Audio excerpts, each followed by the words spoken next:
when to scale your business, or when it's time to scale your business? How do you know who you should hire first or next or third?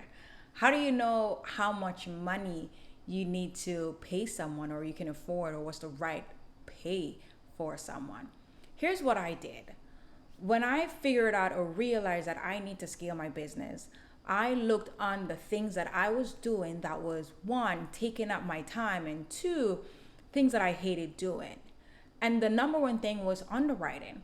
Especially when I had to raise private capital for other persons, I had to underwrite that deal myself. I had to keep following up with the borrower to be like, hey, I need additional information about this project. Hey, and the back and forth would cause a delay.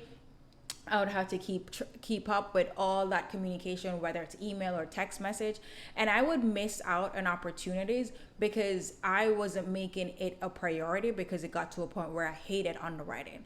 So I knew that, okay, in order for me to get to where I want to get to, or really scale this business, I had to get an underwriter. So through referral, and you can find an underwriter in your mastermind groups or referrals. That's how I got a underwriter, and that was the first person that I joined on my team. Number two, the second person that I hired was a virtual assistant. I've heard about a lot of different real estate investors having virtual assistant, but for me, I'm like, yeah, why do I need a virtual assistant? I'm not cold calling anyone. I'm not doing lead gen because that's what I thought. I don't need a virtual assistant to organize my emails. My emails are already managed. I don't need someone to manage my calendar. No. But what I hired my virtual assistant for was to help with email marketing. I knew I'm good with marketing, yes, right? But I needed someone to make sure that they would do the newsletters, schedule them out, because those things, it was necessary, but it was also taking up my time.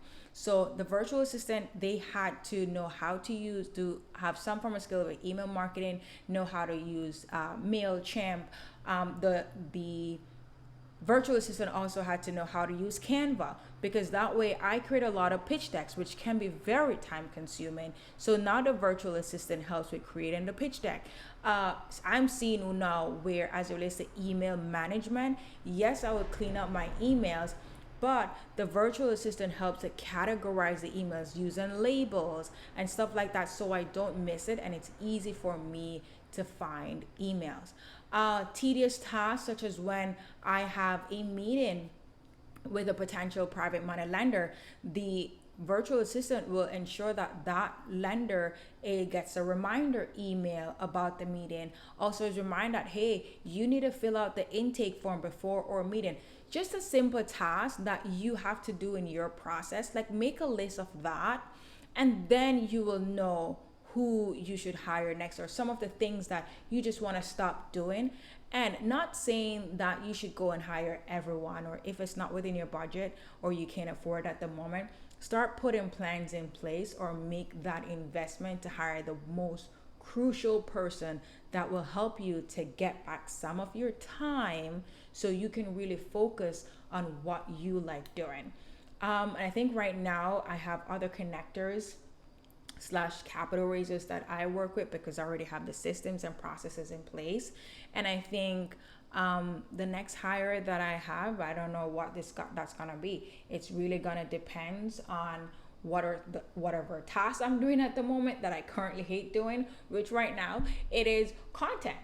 I don't like doing content anymore because I have to record. I will record it, but to edit it and to make sure this is done and that is done, I think that's gonna be my next hire. Like, someone to just fully help me with editing videos, coming up with content, telling me, Kalisha, this is what you need to do, because currently I am the one doing it. And no.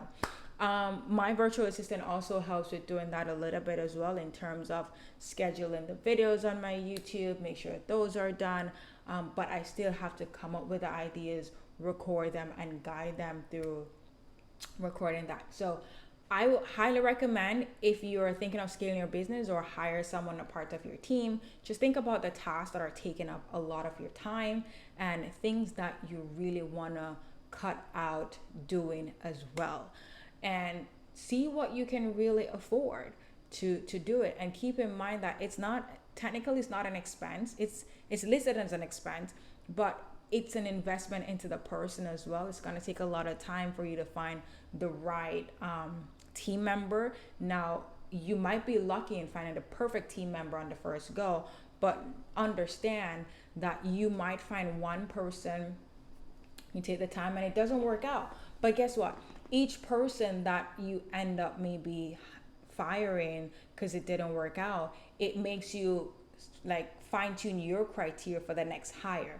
And if I would recommend as well, because this is what I did when I got my first virtual assistant, I asked them, record every single thing that you are doing. And when I am explaining something to them, I record things that I'm doing. That way, the next person that I hire, I am not starting from scratch, right? Because I already have something in place for the current virtual assistants to use. And then things that I've explained in the past, I now share with them.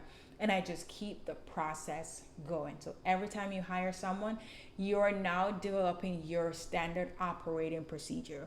One of the big things that I did before as well, hiring the virtual assistant or the underwriter, I had an idea in my head what my process was when I was raising private capital for other persons.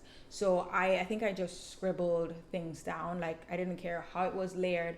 I put it down on Microsoft Word, just the flow, step 1, step 2, step 3. Under step 1, you do A, B, C. I had all of that. Then I copied it and then I put it in Chat GPT. And then I asked ChatGPT, create a standard operating procedure using these steps. It did that, gave me the base, which was chef kiss phenomenal. Gave me so much clarity of things that I was missing out and fine tune it. And then I would take what ChatGPT gave me, tweak it to my thing, and then put it back in ChatGPT and ask it to rephrase it, and I'll get a better version. And that is what I would save as the base for my standard operating procedure. So when the new VA comes in, they have that base to get an idea, and then they also have the other videos or things that the previous VA did or what I did. So that's how as well, like, you can start building your standard operating procedure. And one book that really helped me to really focus on scaling my business is what's it called? The E-Myth Revisited for a small business owner or real estate investor, one of those, by Michael Gerber. Is it Michael? No, not Michael Gerber. I think Gary Keller. I don't remember. No, Michael something, but that guy. That book, E-Myth Revisited, phenomenal book. I've read it a couple of times. So even after this day, I still go back and reread the book, because it really shows us that a lot of us quit our W-2 or 9 to 5 because we want to work for someone else, and in work we don't want to work for someone else, but yet we keep working in our business and not working on our business. So we end up leaving our W-2 job and doing way more hours for decades, right? Because we think only we or I can do the best job, only I can do this, I can do that. So there's no way for you to scale. So when I read that book over and over, my mindset changed. I'm like, you know what? I'd rather hire certain things out, because there's certain things I don't want to do, because at the end of the day, I quit my W-2 job to get back my time. And in order for me to scale, I need a team. If I decide to go on vacation or I decide to go to a conference, guess what? My business is still operating. So I took the time and I hired out, and then I start building system and processes for it that works for me, right? And my business that would help me to get back my time, right? And I continuously keep working on it. But guess what? It's a start. You have to start somewhere. You literally have to start. And once you start shifting how you think, that I am the business, or I am needed for things to be done, or this is a side hustle. Once you start thinking like this is a business and I'm consistently working on my business and not in my business, you're going to set yourself up for success. So hope this helps. And I hope it kind of gets you thinking of who you need to hire next and why you need to scale. If you need to scale, what will be the next step?